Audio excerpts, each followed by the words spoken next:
En el nombre del Padre, del Hijo, del Espíritu Santo. Amén. Ven, Espíritu Santo, y llena los corazones de tus fieles, y enciende en ellos el fuego de tu amor. Envía tu Espíritu Creador, y se renovará la faz de la tierra. Estamos estudiando el Catecismo de la Iglesia Católica, su segunda parte, la celebración del misterio cristiano, segunda sesión, los 7 sacramentos de la Iglesia. Capítulo 3, los sacramentos al servicio de la comunidad. Artículo 6, el sacramento del orden. Estamos en este segundo apartado de este artículo donde el Catecismo dedica 14 números al estudio del tema que tiene como título el sacramento del orden en la economía de la salvación. El día de hoy vamos a profundizar en los números 1544 y 1545 con el tema el único sacerdocio de Cristo. Número 1544 del Catecismo de la Iglesia Católica dice: todas las prefiguraciones del sacerdocio de la antigua alianza encuentran su cumplimiento en Cristo Jesús, único mediador entre Dios y los hombres.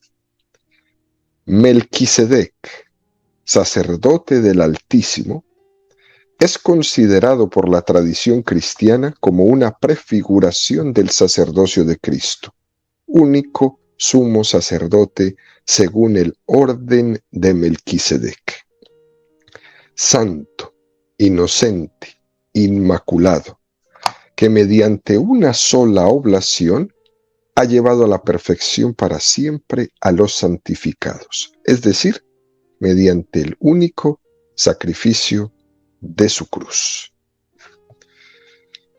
Es un número precioso este que nos presenta el Catecismo en esta mañana, queridos amigos, y nos va, primero que todo, a remitir el Catecismo a un texto de la primera carta de Timoteo 2:5 que dice: porque hay un solo Dios y también un solo mediador entre Dios y los hombres, Cristo Jesús, hombre también. Expresión muy hermosa de esta carta a Timoteo.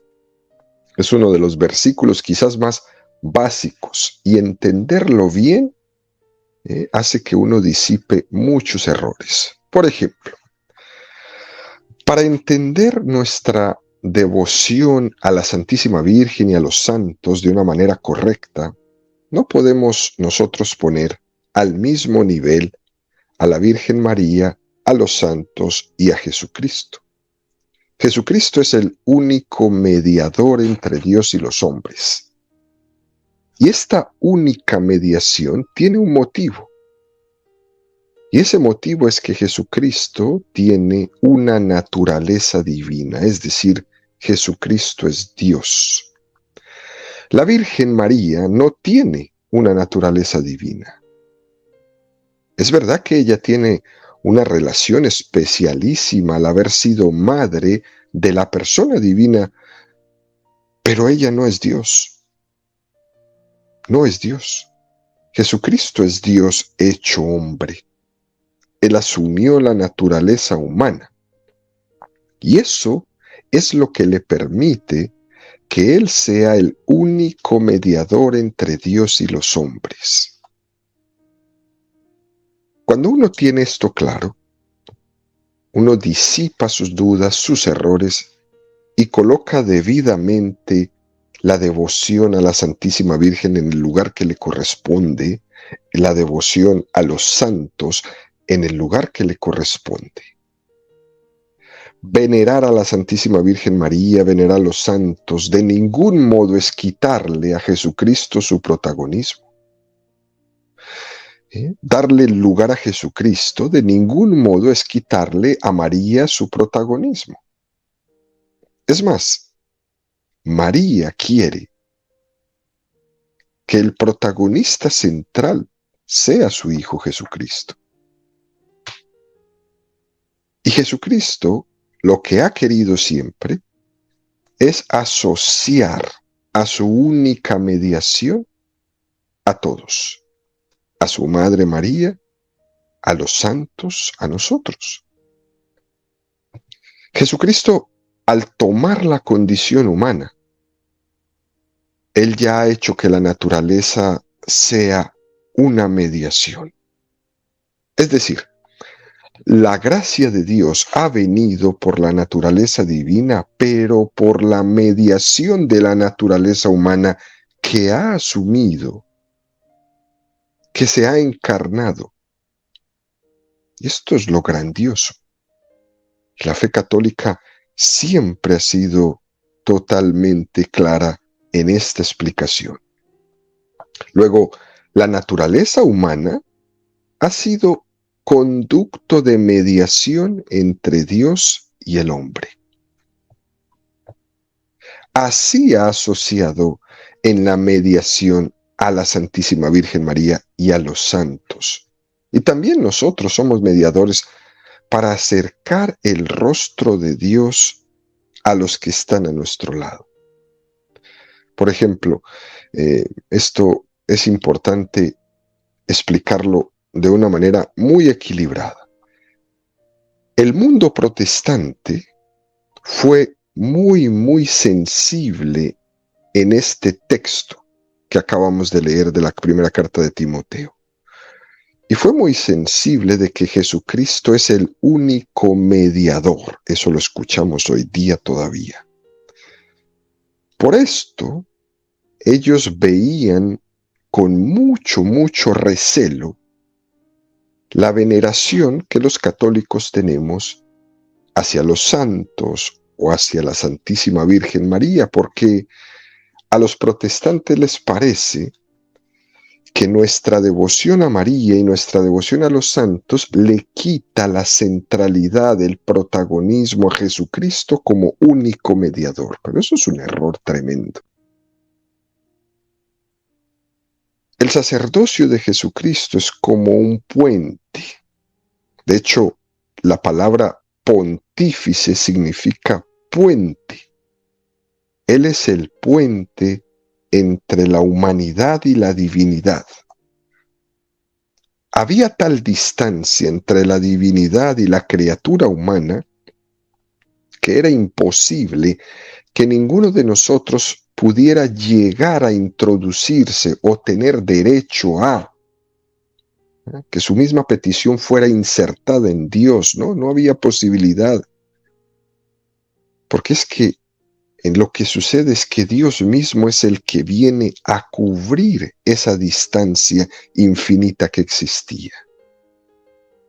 Y por eso Jesucristo es el único mediador. Lo hermoso no es que Jesús haya pasado a la otra orilla, a la nuestra, sino que ha dejado tendido el puente. Eso es lo que Jesucristo hizo, tender ese puente. Jesucristo no se hizo hombre durante unos años que estuvo entre nosotros y luego dejó su naturaleza humana como si se hubiera quitado un disfraz. No, no es así. Jesucristo se hizo hombre para siempre. Su encarnación fue definitiva y está en el cielo también como hombre. El rostro de Dios es Jesucristo hecho hombre. Cuando Dios vino al seno de María, antes de venir, Él no era hombre. Y fue en la encarnación donde entonces Dios toma la naturaleza humana y se hace hombre para siempre. Es decir, el puente ha quedado tendido. Qué compromiso tan grande de Dios. Qué espectacular tarea la que ha hecho Jesucristo con nosotros. Qué puente tan bien tendido entre la divinidad y la humanidad es Jesucristo. Y ante esto uno tiene que estar claro. Por eso la fe católica no titubea cuando tiene que enseñar esto. Porque la grandeza de lo que ha hecho Jesucristo, en ningún momento, por más devoción que una persona, un pueblo, incluso una fe completa, una religión completa pueda tener hacia María o hacia los santos, no tiene absolutamente nada que competir con este evento magnífico que ha hecho Jesucristo de tender el puente entre Dios y los hombres en su encarnación. No hay competencia. Por eso el protestantismo fracasa en eso. Fracasa totalmente. Todavía hoy da tristeza escuchar muchos predicando alrededor de esa mediación única de Jesucristo y esa desvaloración de la persona de María y de los santos, como si le quitaran protagonismo. ¿Quién le va a quitar el protagonismo a Jesucristo, por Dios? ¿Quién le va a quitar el protagonismo ante semejante evento? No hay manera de que María lo pueda hacer y no hay manera de que ningún santo lo pueda hacer. Entender esto, queridos amigos, nos ayuda a crecer mucho en nuestra fe. Y continúa este número del catecismo diciendo: Melquisedec, sacerdote del Altísimo, es considerado por la tradición cristiana como una prefiguración del sacerdocio de Cristo, único sumo sacerdote, según el orden de Melquisedec. Mientras que el sacerdocio en el Antiguo Testamento era un sacerdocio, es cierto que Yahvé había elegido a una de las 12 tribus, como lo explicamos ayer, para que fuera la tribu sacerdotal, la tribu de Leví. Pero una vez que la había elegido, pasa que después ocurre que a esta tribu se le subió a la cabeza esto de ser una tribu elegida, y entonces empiezan a tener como una especie de derecho de casta. El sacerdocio en la tribu de Leví era por herencia y no por vocación directa llamada por Dios. Y lógicamente, esto de derecho de casta, con el paso del tiempo se va deformando y va deformando todo su estilo. Aparece en la Sagrada Escritura una figura misteriosa. Es una aparición fugaz de un instante, y es Melquisedec, que se presenta como un sacerdote que no forma parte de la casta de Leví, de la casta de la tribu sacerdotal, que es como un sacerdote por elección divina, no por herencia. Y nadie sabe su origen. Es como un hombre de Dios que Dios ha puesto en el camino de Abraham. Génesis 14, 14, 20. Al oír Abraham que su hijo había sido hecho cautivo, movilizó la tropa de gente nacida en su casa, en número de 318, y persiguió a aquellos hasta Dan. Y cayendo él y sus siervos sobre ellos por la noche, los derrotó y los persiguió hasta Jobá, que está al norte de Damasco. Recuperó toda la herencia y también a su hermano Lot con su hacienda, así como a las mujeres y a la gente. A su regreso, después de batir a Kedorlaomer y a los reyes que con él estaban, le salió al encuentro el rey de Sodoma en el valle de Savé. Entonces Melquisedec, rey de Salem, presentó pan y vino, pues era sacerdote del Dios Altísimo, y le bendijo diciendo: Bendito sea Abraham del Dios Altísimo, creador de cielos y tierra. Y bendito sea el Dios Altísimo que entregó a tus enemigos en tus manos. Y dióle a Abraham el diezmo de todo. Esto del diezmo es muy importante, porque el diezmo se da al que es más. Abraham, que es el que ha vencido en la batalla, sin embargo, le da el diezmo a Melquisedec. Es un gesto muy, muy importante, muy interesante. En la liturgia de la ordenación de un sacerdote, se canta: Tú eres sacerdote eterno según el rito de Melquisedec. Es decir, no por casta ni por herencia, sino por pura elección divina. Y esto viene a complementar, queridos amigos, aquello que decíamos ayer comentando la carta a los Hebreos, donde se insiste en que el sacerdote ha de ser santo e inmaculado. Dios lo elige para sí, no por herencia, no porque le toca, no porque toda mi familia viene de allá, no por casta.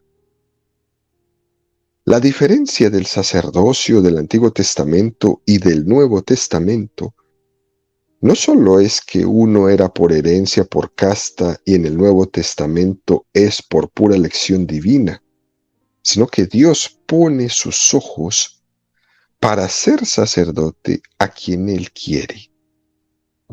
Eso es la clave para poder entenderlo. Así como ayer veíamos que Jesús puso sus ojos en Mateo y le dijo: ven y sígueme. O cuando puso sus ojos en Pedro. Jesús pone sus ojos en uno por pura gracia. Él va a poner sus ojos en cada uno de sus sacerdotes por pura gracia. Es un designio divino que Dios ha tenido con cada uno de ellos, porque los ha pensado para ser su sacerdote desde toda la eternidad.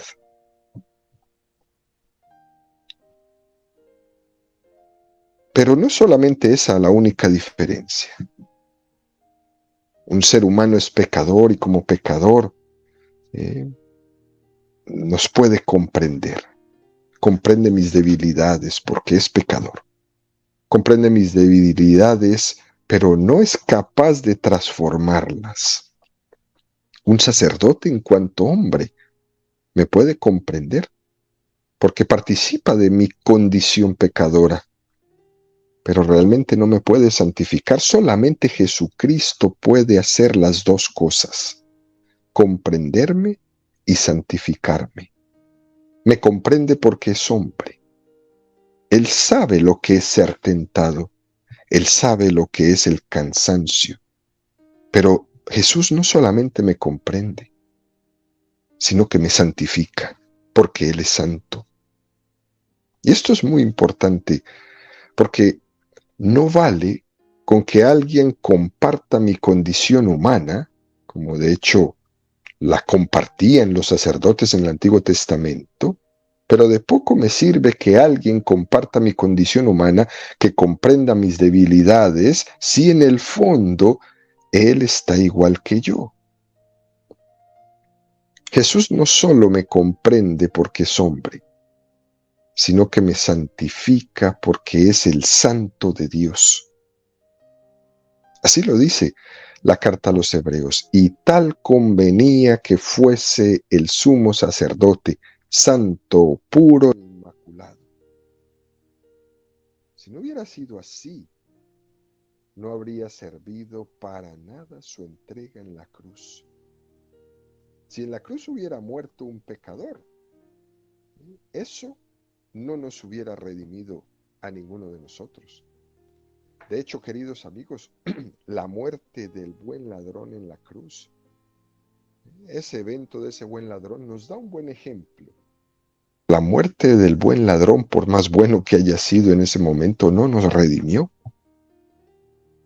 La muerte que fue salvadora y redentora fue la de Jesucristo. Así lo dice Hebreos 10:14. En efecto, mediante una sola oblación, ha llevado a la perfección para siempre a los santificados. Con estas palabras estamos tocando las entrañas mismas de esta teología del orden sacerdotal. Jesucristo es el único y eterno sacerdote. Esto es muy bello, porque Jesucristo va a escoger a estos hombres, que no son dioses, pero los va a elegir desde toda la eternidad para hacerlos como Él. Los va a elegir para encomendarles su misión, para encomendarles su tesoro, en esas manos de barro, claro que sí. Pero los va a llevar desde su corazón para que cumplan una misión. Y va a estar con ellos todos los días hasta el fin, confiándoles esa capacidad de comprender a los hombres y al mismo tiempo ser instrumentos de santificación para cada uno de nosotros. Jesucristo va a santificarnos a través de ellos. Fíjense, queridos amigos, en la fiesta de Jesucristo, sumo y eterno sacerdote, en las oraciones de esa misa tan hermosa, se dice, por ejemplo, en la oración colecta, se dice: oh Dios, que para gloria tuya y salvación del género humano, constituiste a tu Hijo sumo y eterno sacerdote, concede a quienes Él eligió para ministros y dispensadores de sus misterios, la gracia de ser fieles en el cumplimiento del ministerio recibido. Eso es lo que ora la Iglesia Universal. Es como decir, la santificación de un sacerdote consiste en ser fiel a lo que lleva entre sus manos. En su propio ministerio está su santificación. Y está toda la Iglesia pidiendo la gracia de que estos hombres, elegidos por Dios desde toda la eternidad para su servicio, para ser sus amados predilectos, pedimos la gracia de que ellos sean fieles en ese cumplimiento del ministerio que han recibido. Para ser un santo sacerdote, tiene que vivir su propio sacerdocio,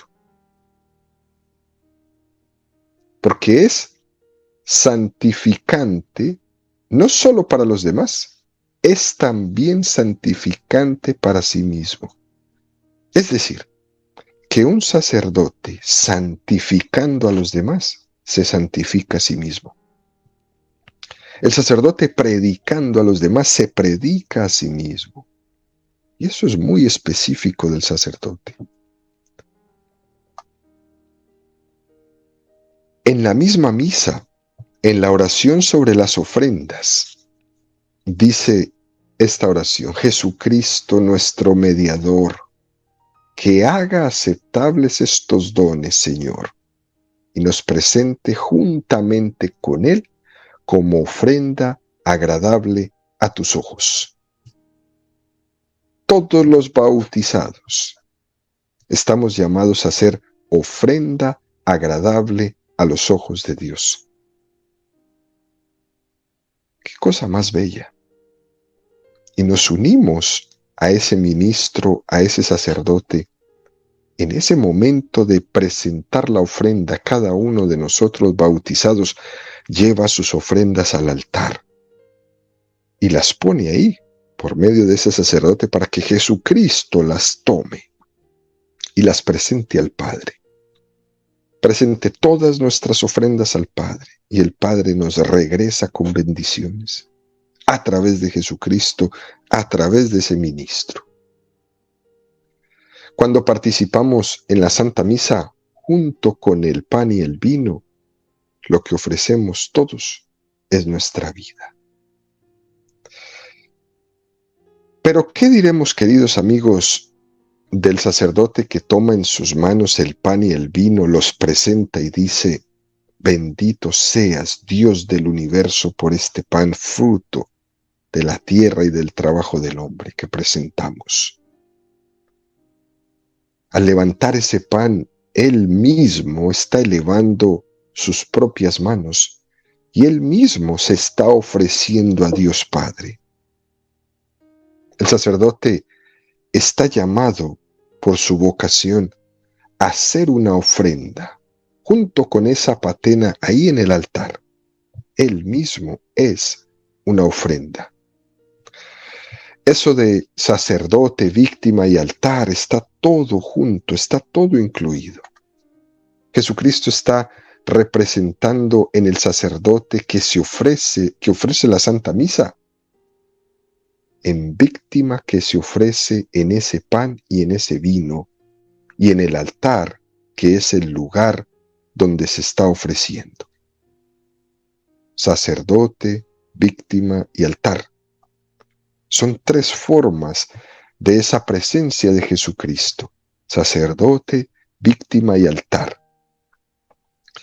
Y al final de la misa, queridos amigos, la oración después de la comunión dice: la Eucaristía que hemos ofrecido y recibido nos dé la vida, Señor, para que unidos a ti en caridad perpetua, demos frutos que siempre permanezcan. Qué cosa más hermosa. Se pide aquí en consonancia con aquello que nos decía San Mateo 28:20. Sabed que yo estoy con vosotros hasta el fin del mundo. Frutos que permanezcan para siempre. ¿Qué cosa? Se pide que la Eucaristía sea un signo del sacerdocio, que el sacerdocio permanece entre nosotros, que el sacerdote está llamado a ser un signo de Cristo que vive entre nosotros todos los días hasta el fin del mundo. Un sacerdote que vive en su pueblo está haciendo presente a Cristo en medio de ese pueblo, ahí en ese municipio, en esa aldea, en ese barrio. Por eso es una pérdida muy grande cuando un sacerdote deja de vivir en su pueblo. Y a veces por falta de sacerdotes cada vez quizás se ven más pueblos sin su sacerdote. O un sacerdote se tiene que dividir entre diferentes pueblos, entre diferentes parroquias, y se siente el vacío de que no está la presencia, porque ese sacerdote es la presencia de Cristo en medio de su pueblo. Aquí, en las comunidades migrantes, cuando tienen un sacerdote en su comunidad, denle gracias a Dios de tenerlo, porque el día que no lo tengan, lo van a llorar. Trátenlos bien, trabajen con ellos, seamos agradecidos, seamos respetuosos también. Porque se sufre la comunidad cuando cambian el sacerdote y no hay otro que venga. ¿Y qué hacemos? Es una pérdida muy grande cuando el sacerdote deja de vivir ahí en medio de la comunidad. Naturalmente que la persona de Cristo está en medio de nosotros, aunque el sacerdote no esté, claro que sí. Pero es un signo muy fuerte y muy hermoso si el sacerdote es el que físicamente también está presente ahí con su pueblo. Dicho esto, el catecismo da un paso más y nos presenta el número 1545 que dice: el sacrificio redentor de Cristo es único, realizado una vez por todas. Y por esto se hace presente en el sacrificio eucarístico de la Iglesia. Lo mismo acontece con el único sacerdocio de Cristo. Se hace presente por el sacerdocio ministerial, sin que con ello se quebrante la unicidad del sacerdocio de Cristo. palabras tan hermosas. De la misma forma que cuando explicamos el sacramento de la Eucaristía decíamos que la Eucaristía es una actualización del sacrificio de Jesucristo en el Monte Calvario, Jesús en el Monte Calvario, en el momento cumbre de su hora, esa hora para la cual el Padre lo había enviado, Él hace una ofrenda perfecta. Padre, en tus manos encomiendo mi espíritu. Cristo se ofrece eternamente al Padre por la salvación de todos los hombres. Y eso sucedió ahí en el Monte Calvario, en un momento muy específico. Es un momento histórico. Es un momento concreto de entre todas las coordenadas del espacio y del tiempo, aquel lugar ahí en Jerusalén. Sin embargo, aquel acontecimiento que fue histórico, que fue real, trascendió a la historia la ofrenda de Cristo al Padre. Esa entrega de su voluntad se introdujo en toda la eternidad. Es decir, Cristo, ahora mismo, delante del Padre, Él está prolongando ese en tus manos encomiendo mi espíritu, en tus manos me ofrezco. Eso está sucediendo ahora mismo. Aunque el sacrificio, la muerte cruenta de Cristo tuvo lugar allí, y entonces la ofrenda de Cristo como Dios está fuera del tiempo, eso ha trascendido todos los tiempos. Eso ha entrado en la eternidad. Y ahora, cada vez que un sacerdote celebra la misa, eso que está en la eternidad vuelve a hacerse presente en el tiempo a través de la celebración del sacramento de la Eucaristía. Y por eso, queridos amigos, por eso es que no se repite, sino que se actualiza el sacrificio de Cristo en el Monte Calvario. No estamos haciendo una repetición de nada, estamos actualizando. Por eso la misa no es lo mismo, porque cada vez es una actualización del sacrificio de Cristo en el Monte Calvario. Han pasado 2000 años. Esa ofrenda de Cristo vuelve a ser hoy. Porque para Dios es hoy. Lo que ocurrió en el Monte Calvario hace 2000 años, para Dios es hoy. Es este instante, es este momento. Y se actualiza sacramentalmente en cada misa, en donde sea. Cada 17 segundos que inicia una misa en cualquier rincón de este planeta, ahí es hoy. Lo que sucedió hace 2000 años, nuevamente vuelve y se actualiza. Entender esto es algo que nos tiene que llenar a nosotros de mucha alegría, por ver la presencia de Dios constante, por ver ese Dios metido en nuestra historia, que aunque esté en el cielo, está metido en nuestra historia. Y esto es un principio muy importante para entender el gran valor que tiene la Santa Misa. Y el Catecismo nos lo regala y nos lo explica aquí en este número 1545. El único sacerdocio de Cristo se hace presente por el sacerdocio ministerial, sin que con ello se quebrante la unicidad del sacerdocio de Cristo.